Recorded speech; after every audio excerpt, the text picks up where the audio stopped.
Before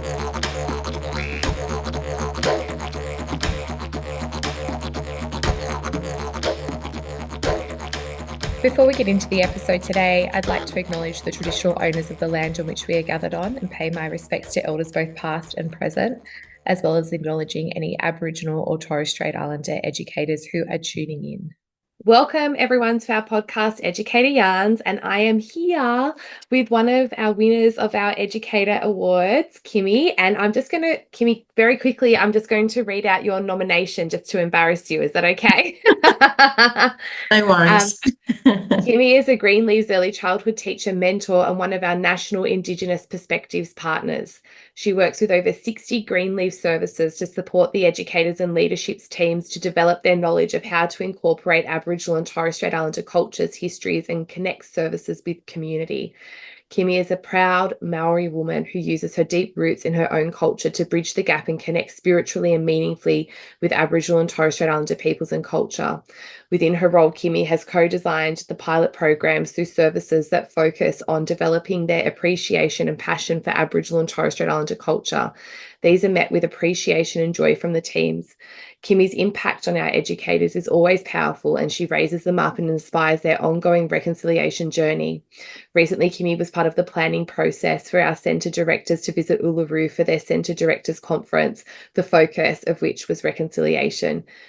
Kimmi, you have a massive, massive job, I just have to say, and good on you. Can you, welcome to our podcast, firstly. Thank you for being here, and congratulations on your award.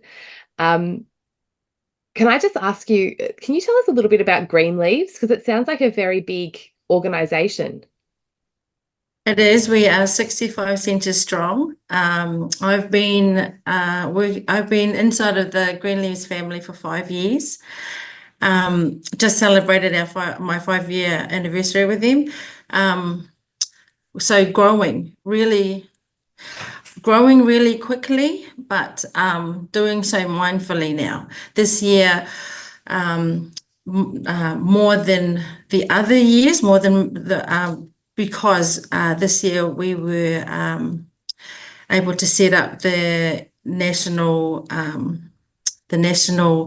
learning and research development program, and that's where I ended up coming into from first in Greenleaves. I started as an educational leader, and then I had been a centre director for a number of years, and from exhaustion, because our sector is exhausting to work inside of, I ended up taking a step back into becoming an educational leader for Greenleaves, and then I scaffolded back into, after my well-being was being so well looked after by Greenleaves, I scaffolded into a centre director's position.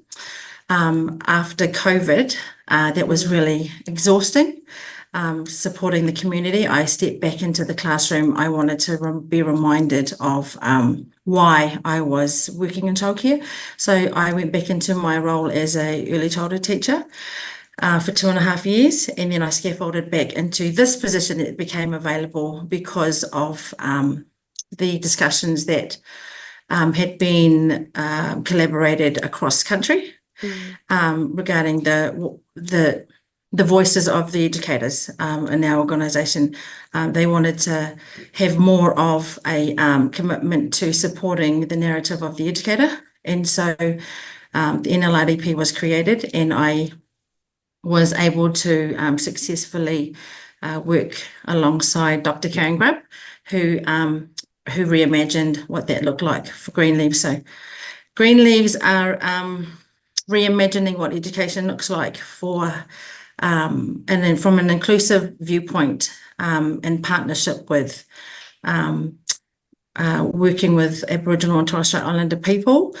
But we are in the beginnings of that. So mindful that we've done a lot of listening to our teams, but we are mindful that we're creating a concept that is evolving. So what it looks like now is not what it's going to look like next year or the year after, because we're wanting to hear voices that are meaningful to support our educators, to support children, to support the wider community.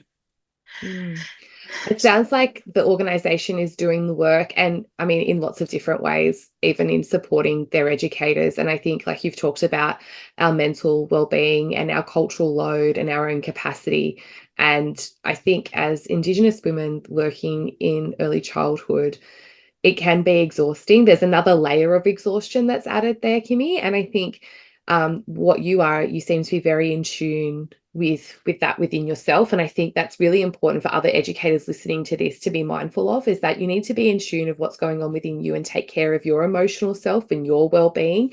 Particularly when you're looking at stuff like, Aboriginal perspectives in education, it can be triggering and it can be exhausting, and you need to be able to know how to take care of yourself within this space if you're an Indigenous educator, I think. So, but it sounds like Greenleaves is a great organisation, and I think what they're doing also makes sure that, the educators that they have, they're holding on to and they're nurturing them because they're caring for them, as well as having those professional pathways for them to continue to grow and step back as they need to. It's that ebb and flow that we have. So, yeah, because I've not heard of Greenleaves before. So whereabouts are you based? You're up in Queensland? I am. So I'm coming in from Meanjin, from Brisbane, and I'm on Turrbal Yagara country. I've been here for 7 years, and I've been working with and alongside different people of different culture on country. It's been really hard to connect in a meaningful way inside of corporate organisation. Greenleaves is not the only organisation that I have worked with in Meanjin. I worked with up in the Northern Territory for several years, and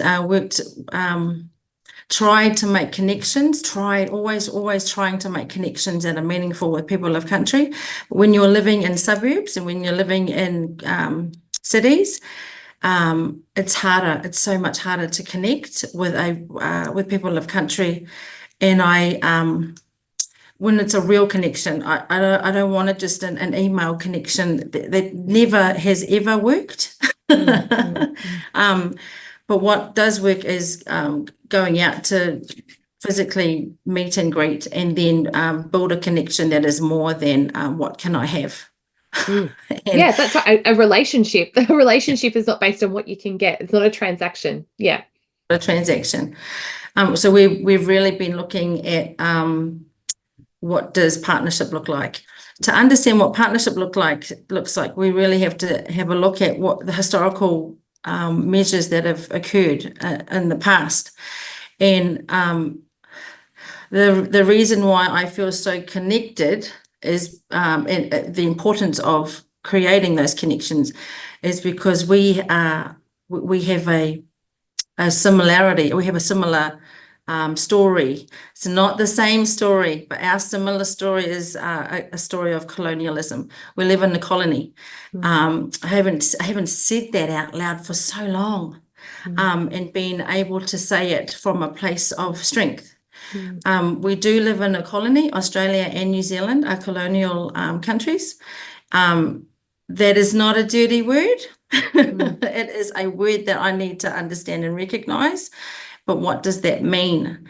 What does that mean when you say it? What it means to me is there is an imbalance working in a colony across the world. So we are not just countries isolated on our own.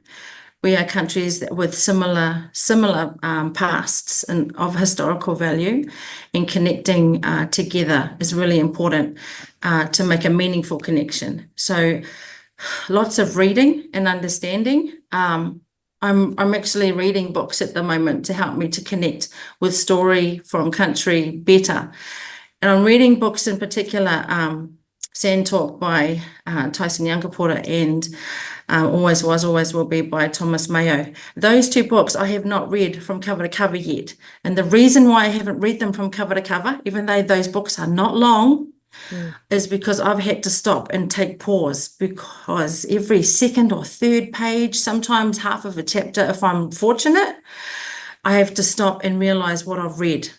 And I have to, because it's big. and it's heavy, but it's meaningful. And they don't leave you there. They bring you back up into a place where you can understand and then create a narrative that can work alongside to really connect. So knowing where you are is really important. I'm in Brisbane, I'm in Meanjin. There's big history here, big, heavy history here. And knowing how to talk about it safely, where everybody can be safe in the room, is really important. And also having not my words, but the words of Aboriginal and Torres Strait Islander people coming through. And I found so much content on online where Aboriginal and Torres Strait Islander people have actually spoken out. And so I will create a forum of or a question, pose a question, and then I'll look for Aboriginal and Torres Strait Islander voices from online, because I haven't been able to connect and hear what they've said, and then add that into the narrative. So it's not my voice, it's their voice, it's their language, and their language is beautiful, and their language is kind, and their language has solutions, always has solutions, and the story is beautiful if you care to listen. And that's what my job is. My job is to listen, and then to be able to articulate a pathway, how educators can understand what partnership looks like for us. Self-identity, what does it look like in partnership? How do we share our own culture? We need to know how to share our own culture, so that when we open up and learn about Aboriginal and Torres Strait Islander culture, we know with empathy how to share their culture and provide their voices to be the stronghold as we slowly regress back. It's an interesting journey, and it's heavy, but it's necessary, and I love it.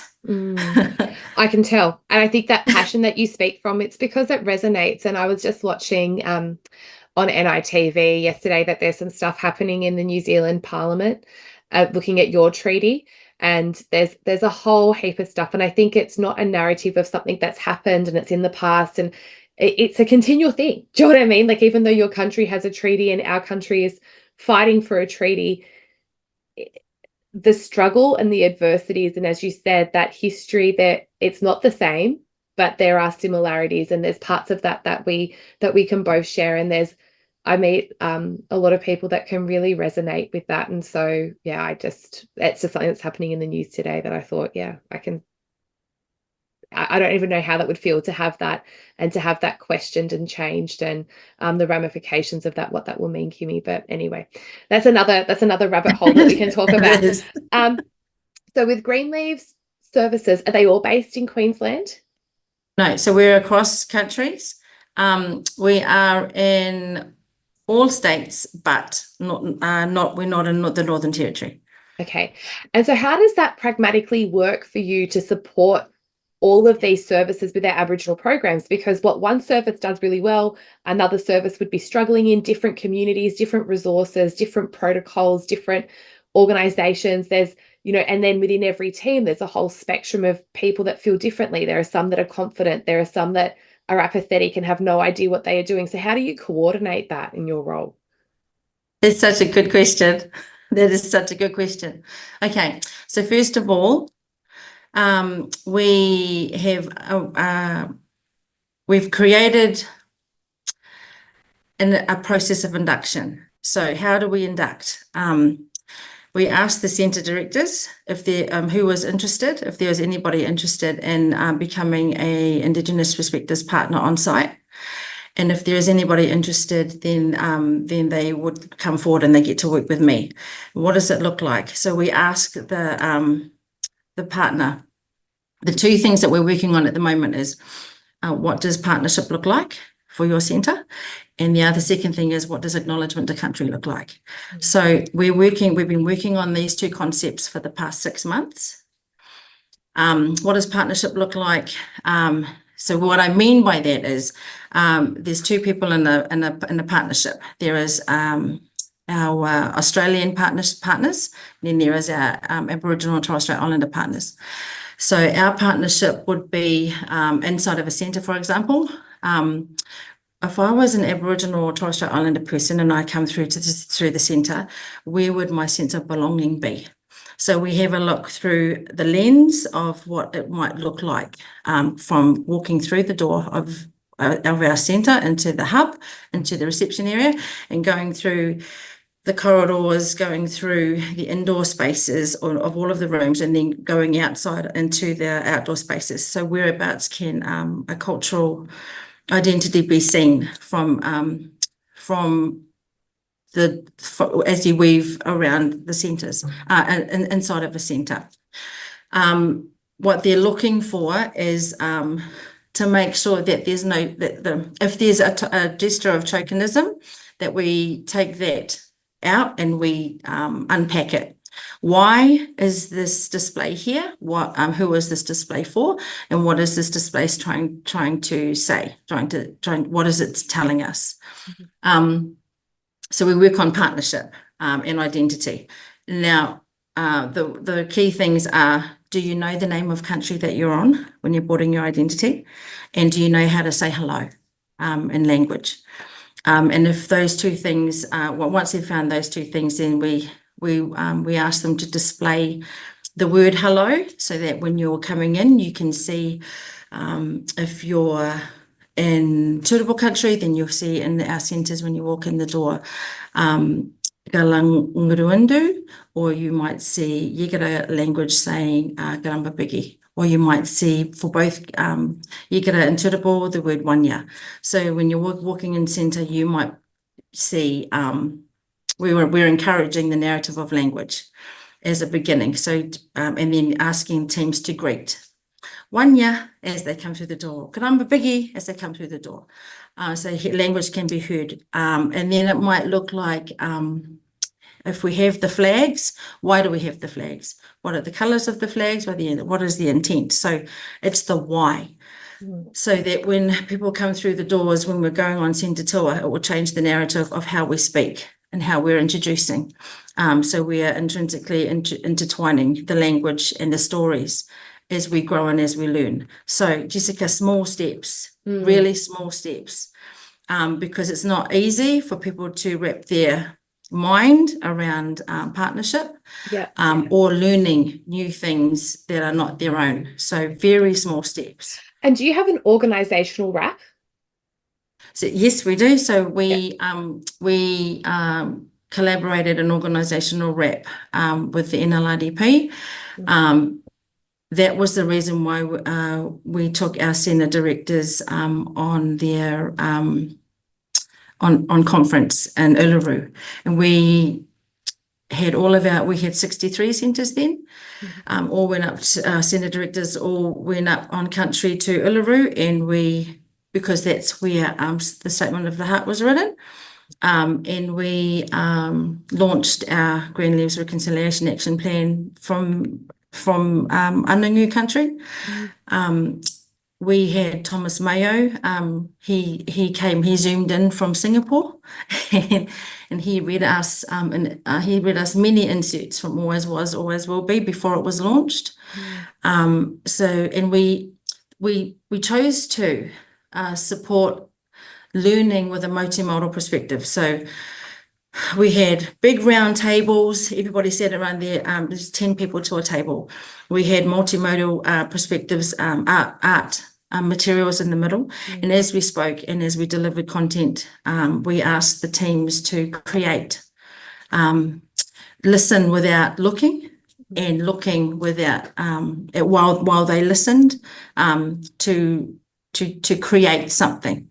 That's what this actually, I'm not sure if you're going to be able to see it, but this is, I'll have to take the... That's okay. You can send me a picture. That's okay. It's we did vision journals. So our vision journals were to promote a narrative of what that would look like. So we drew as we went through our stories, so that we could have we could understand what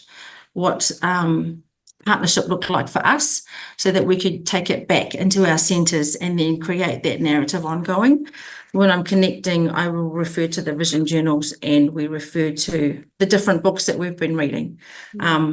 but it's not one size fits all. Some centres are still on their understanding of acknowledgement. Some people are connecting by attending cultural awareness events with their teams.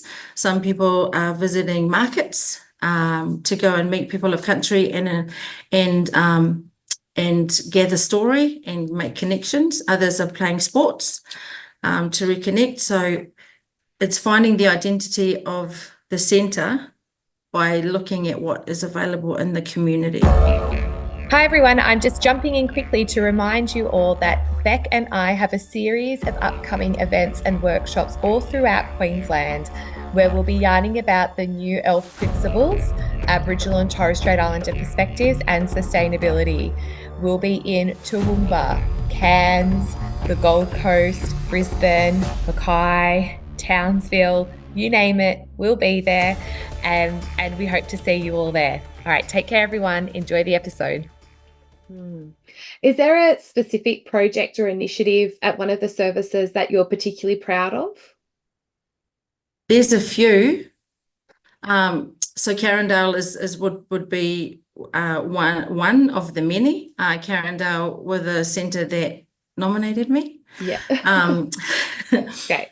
That was Kelly, and Kelly is educational leader, and Lydia is the centre director there. So when I go into their centre, they have story everywhere, and their centre tours share the story with people of country. They've been working with two Yigara men of country, Uncle Derek and DJ, and they've been they got to share that narrative often as they go through. The stories are always changing through the corridor and going into the rooms. I like how they weave their story into the centre tours, so that you're being shared a journey, not just things being offered in childcare. For example, menus and experiences. They're telling a narrative of country. So there's a few of our centres that are doing that, but Carindale, they were the first that I had seen do that. They've been making, they made a beautiful sand goanna out of wire, and they got the children to, out of chicken wire, and then they got the children to weave material through, and they've created this beautiful artwork that they're looking at putting on the facade, so that when people are coming through, they'll be able to see the sand goanna, which is a totem for Yigara people. What I love is that even though you're an organisation, you're very strong on each of these 65 services has their own identity. They're part of their own community. It's not this cookie cutter approach where it's like, let's take that now from that service and put it into the other 64 services. It's about each service finding their own story, their own connections and their own place, which I think it's so important. I know that you've mentioned some of the particular books that have influenced you, but are there any other resources, tools or programs that have influenced your approach to Aboriginal perspectives in the curriculum at Greenleaves? So when we were up on country in Uluru, one of the experiences that we wanted to share with the teams was games, how to play. And Ausport did a Australian government, Australian Sports Commission, they created Yalunga, the Yalunga traditional Indigenous games. Have you seen it? Yeah, so good. So good. Yeah, and people think, oh, it's for primary school, but so many of the games you can do in early childhood. Yeah, so the example games that we took up there was a kangaroo relay, which was so funny. We had one where you had to roll a big gym ball, one of those yoga balls, and then you had to throw tennis balls at it. So it was like aiming a spear. It was amazing. Yeah. It was really cool. In the indoor games, we played string games and we did knuckle bones. And we told story of what it meant from the Yalunga games. And we also, those were games from back in the day when I was a kid. So it was nice to be able to see the familiarity that these games are familiar. Games that they're also very familiar in regards to a cultural perspective. And so it's the Dr. Karen Martin, she wrote Lessons of an Elder, an article called Lessons of an Elder. And in there, she talked about yarning, learning, unlearning and relearning. So those 4 concepts we took up to Uluru, and we shared those with like a planning cycle with our centre directors to let them know, this is the part of the journey that you're on with acknowledgement. We're in the yarning part of understanding. After the yarning comes the learning. What did we learn about this process of acknowledgement to country?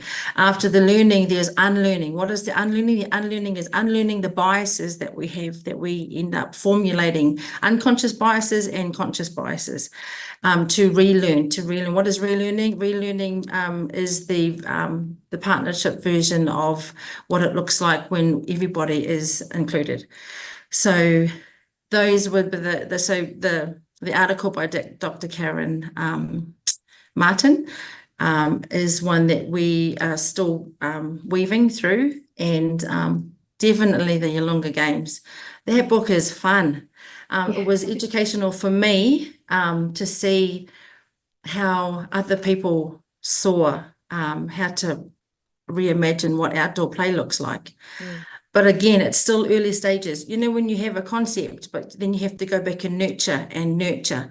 We have, I connect with all of the states once a month on Zoom, and then as needed. So how does this work? It's a lot of centres, as you said, it's a lot of centres on many different countries. So the centres that are on same country, those ones we're grouping together so that when we make a connection, their knowledge can be shared and discovered and interweaved, so it can become more common, and we can voice those individual journeys to become a collective on country.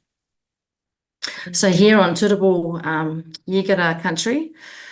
And one thing I didn't realise about Aboriginal sharing, Aboriginal country, was they have parts of country where both where Yigara and Turrbal share land. There's intersection of land, and I thought, wow, this is amazing. They share country.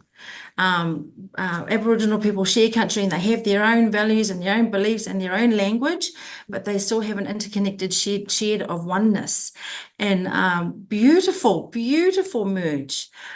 So those are examples that we share with our Greenleaves centres, is if people of country can share, do you think we can share too? What does sharing look like for us while we're on their country? A little deeper dive as opposed, and better questions, asking better questions to have thoughtful, mindful responses.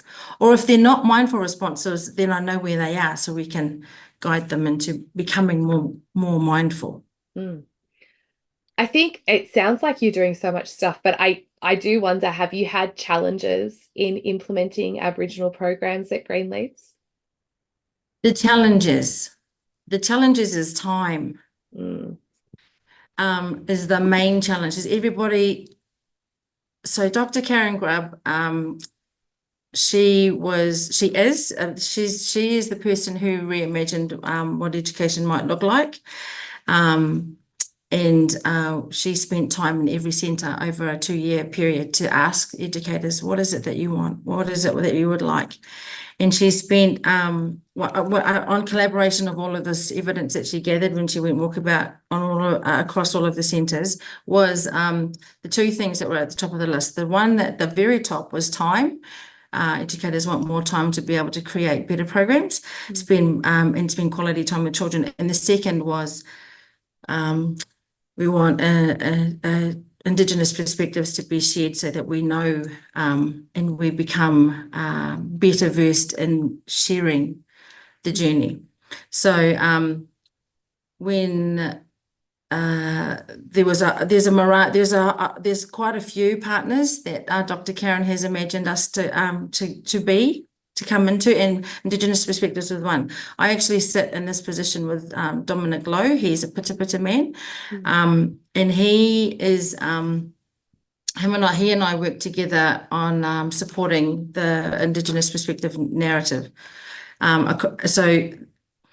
So that's how does that make sense? No, it does. And I think time is a huge thing, because you know what, we wear many different hats in early childhood, and also time is that I think for us as well, we have to be patient, and we have to be, it's not a race, and to do this work well and meaningfully, and to do it justice, you have to go slow as well. Like it's not a race. It's about doing things authentically, respectfully, with integrity, and taking the time to get it right, so as an organization and for each service. So I think, what you're saying, it makes complete sense to me. And I love that it's so thoughtful and intentional, and there's research and asking educators what is it that they would like and what is it that they need. I think these are questions that every organization and service should be asking of their educators, and it really sounds quite inspiring what Greenleaves has done. But can I ask, with any of the services that you've worked with, has there been resistance or misconceptions from colleagues or from family or from communities that you've found? There hasn't been many. There's been a few. So the one that's come to mind is acknowledgement to country. What's the language that was used was, why do we have to do acknowledgement to country when it's such a tokenistic thing? And I listened to that because I wanted to hear what she was saying, because there's so many things in that. I thought, maybe, so how it's done, why it's done, where it's done, maybe looking at your intent when you're talking about acknowledgement to country. But for me, I hear acknowledgement to country, I hear it frequently. But what I don't hear is the accountability of acknowledgement to country. What I mean by that is, when people acknowledge country, and they say, I promise to, or they say things like, we acknowledge the traditional custodians of the land, then my question is, how? How do you acknowledge? And my question is, when they say, we promise to look after the animals and we promise to look after the land, my question is, how do you look after the animals? How do you look after the land? The accountability of it, just like the United Nations. There are rights. Everybody has those rights. Every child has rights, but there's also responsibility to those rights. Yes, you can have an education. It is your responsibility to make sure you come and be a part of the forum of education. So, like an acknowledgement to country, like a centre philosophy, we adhere to our centre philosophies. An acknowledgement to country for me means the accountability of an acknowledgement to country. Why are you saying that acknowledgement to country? To whom are you saying it to? So where is that commitment lie? To what end? There isn't an end. It's an ongoing journey. So for me, what I heard from her was, it's such a tokenistic thing to say, she was saying. And I thought straight away, that's because you are not understanding why you are saying an acknowledgement or who you're saying it to. You're saying it to the ear. Yeah. And it's a verb, you know what I mean? An acknowledgement of country is a verb. You do it, and that's what I say to people all the time. An acknowledgement of country is not just something that you say, it's something that you do, and so how do you live that? It's not just something you give lip service to. So yeah, I hear you. That's a perfect example. And I think something so meaningful that other educators that are listening to this can take as a provocation into their own services to critically reflect on their acknowledgement of country, and who are they saying it to and how are they doing that? Is it meaningful? And I think there are a lot of people that might say acknowledgements of country and they're just going through the motions, because I feel like it can be rote learnt for a lot of our kids. They just say it.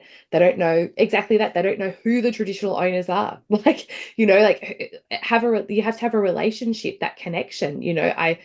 yeah, I think it's something that they can not only reflect on as educators, but reflect on with children as well. That's so good.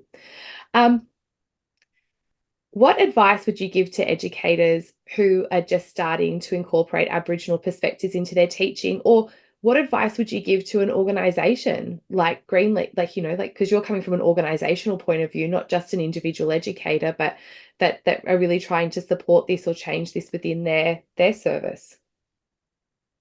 So the two things that we're currently working on, I'm a huge advocate for. What does partnership look like to you in your organisation? And what does a meaningful acknowledgement look like? I would advocate those two at the very beginning of a journey and at the very end of a journey, because those two things are the two things that as a country, as a nation, we didn't really get right in Australia. We didn't acknowledge the traditional custodians of the land. They were never acknowledged for a very, very long time. And all of a sudden, in the digital age, we need to acknowledge because people can actually see us now. That was really interesting to learn and to read. The lack of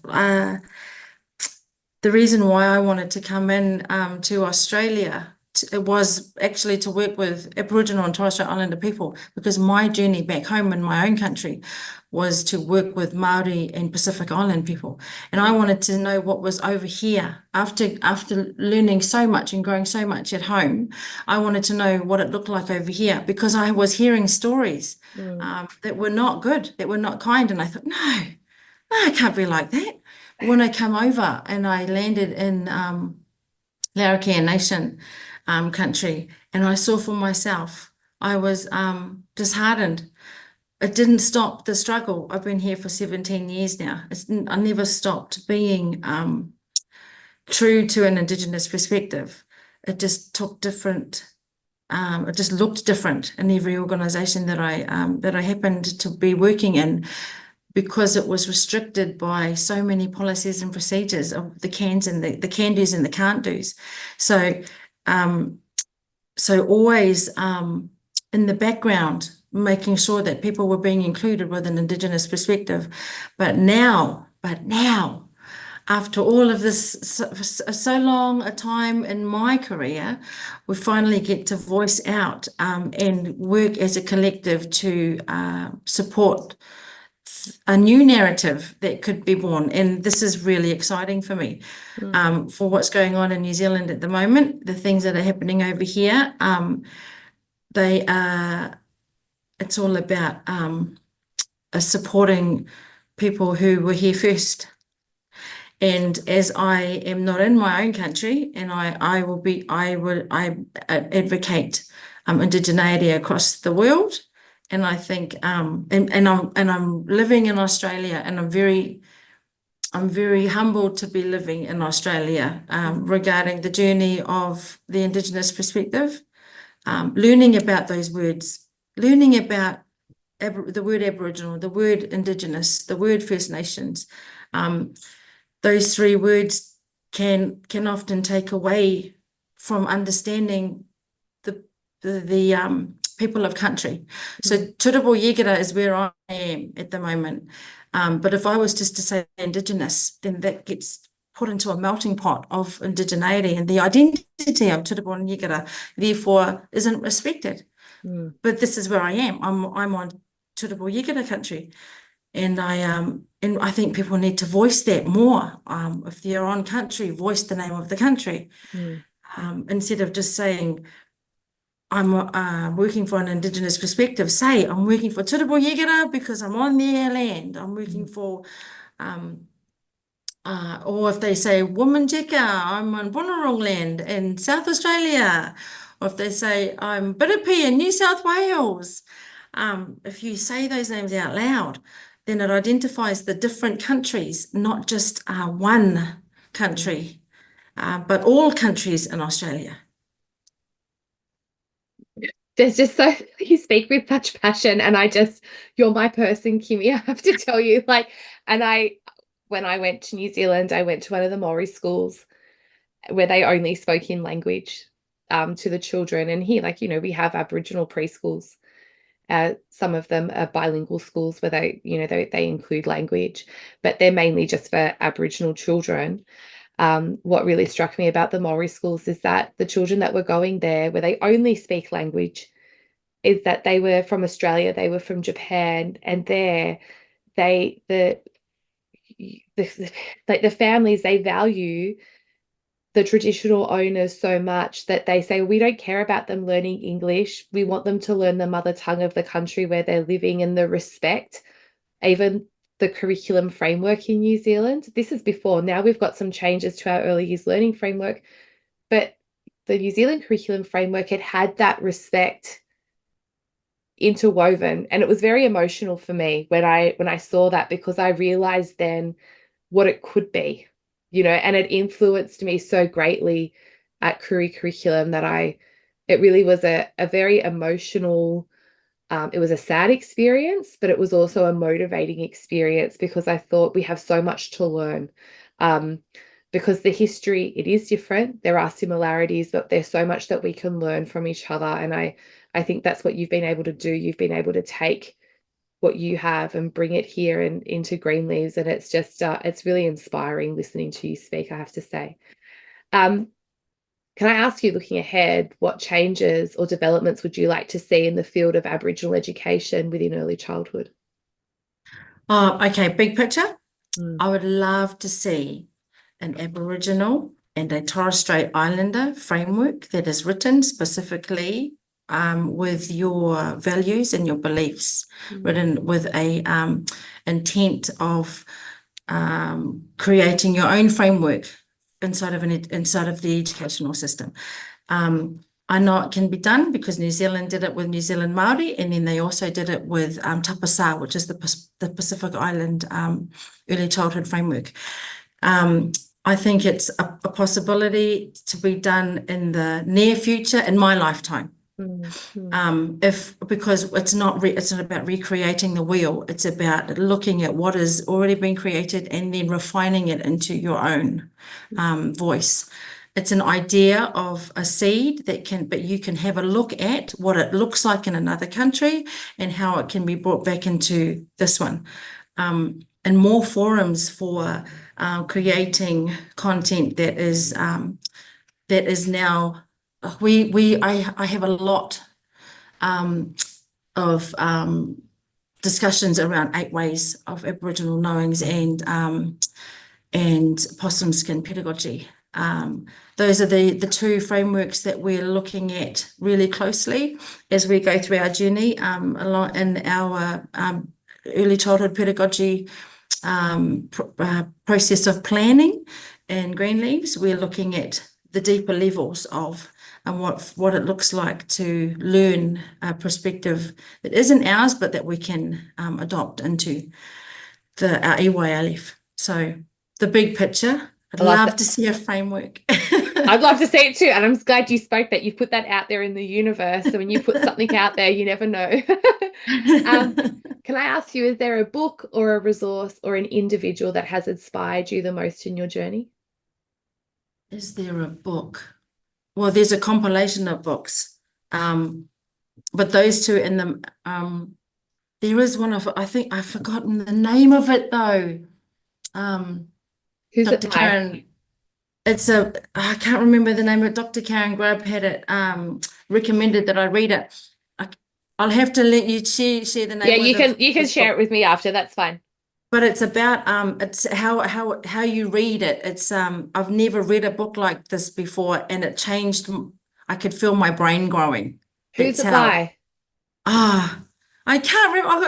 All I can remember is what the book looks like. I'm so sorry. That's okay. You tell me later, and I'll put it in. I'll put a slide. I'll be like, this is the book. Okay, this is where the slide's gonna go. Here's the book. Okay, and we'll edit it in. That's fine. Okay. And what about a person? Has there been a person that's inspired you on your journey? Yeah. Auntie Denise Proud. Auntie Denise, she makes me cry. She has that effect on people, doesn't she? Yeah. Auntie Denise Proud and her daughter, Monique Yeah. Proud. So I was very, very honoured to be able to see Monique Proud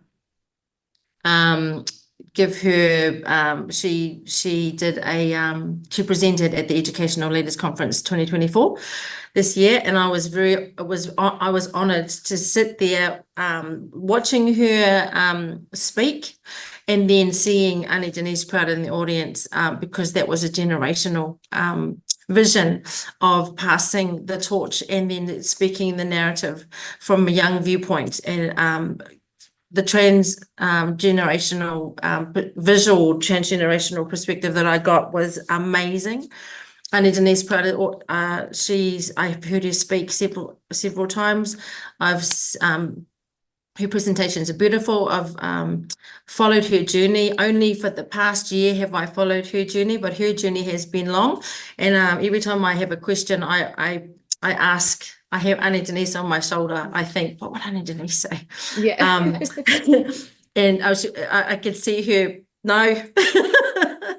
growling me or saying, yeah, okay. So she's really changed how my intent. She's given me a lot of fire to be able to really make a truer connection. So she's my person that I want to shout out to. Yeah, beautiful. And a very worthy one. I think she's a big influence on me as well. So yeah, very good. If listeners could take away one key message from our conversation today, what would you want it to be? Key message: just do it. Don't be scared. Even if it's a tokenistic beginning, it's a beginning. It's okay to be tokenistic at first. You just can't stay there. You need to move. So if you see that it's a tokenistic perspective that you are doing it, then change the narrative and move. Just do it. It's probably what I would say. I love that. Let's end it there, Kimmi. But thank you so much. Okay. And you were so well deserving of this award. And I think your community, we saw lots of comments of people saying how amazing you were, not just the service that nominated you. And I now have a better understanding as to why. I was already impressed when I read about you, but meeting you, I think you're a very inspiring person. I think the change that you are advocating for and the change that you are creating, it has such big effects, because we know that at early childhood we're that nucleus, and it all comes out from us, and those ripple effects that we're going to continue to see from what you've been able to bring into our profession. And I think I love your vision of having a framework. Let's hope it happens. But thank you so much for being here with me today. Thank you so much. Thanks for listening to today's podcast. To find out more information about the Koori curriculum and how we can best support you in your early learning service, visit www.kooricurriculum.com.